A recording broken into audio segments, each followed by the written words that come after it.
of this next that goes back to thinking about changing the footwork up.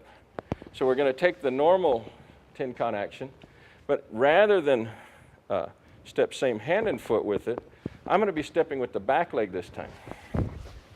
And we see it flatten everything out at the end. It's very interesting. He becomes very flat, very vulnerable to Kodagaishi. Right here. So by moving with the back leg first in number 2 and rolling around, the rise and fall function starts getting lessened, but his arm gets stretched out and his body gets more vulnerable in these long dimensions. Just watch how it happens. There it goes.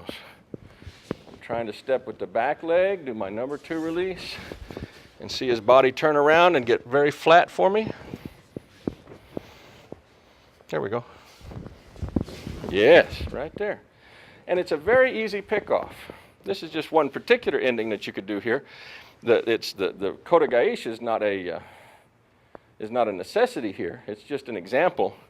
The main deal is that as he's coming in for his attack, I'm lifting my back leg and spinning around and moving with him, and we're getting this long, flat dimension. It tends to cause his body to turn around. If you didn't creep out here, we could come in and perhaps have a nice Gyakugamiate or some other ending position.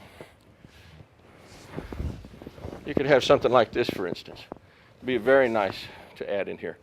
But basically, the function that's getting you in that position is taking the number 2 release and just reversing the footwork, so that rather than stepping forward here, we're stepping forward here.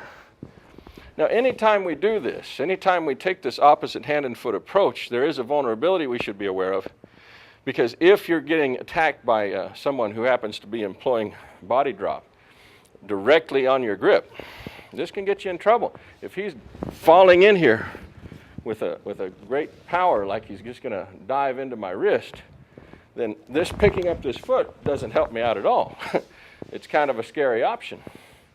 It's a fairly rare guy that's doing that to you, so you can get away with it most of the time, but you just need to be aware. And this is still a useful tool for most of the time. Opposite hand and foot function is never as safe nor as efficient as same hand and foot function, but we shouldn't neglect it, because most of human moving around happens under that set of conditions. And most human moving around is how you're going to be typically when you're caught by surprise in an attack. So you can't presume that you can then say, okay, he's getting ready to attack me, I better get ready and get my same hand and foot together. No, you can't do that. You got to live with whatever you've got at that moment. And so training under those conditions is still very useful as long as you understand the vulnerabilities and the liabilities that ensue.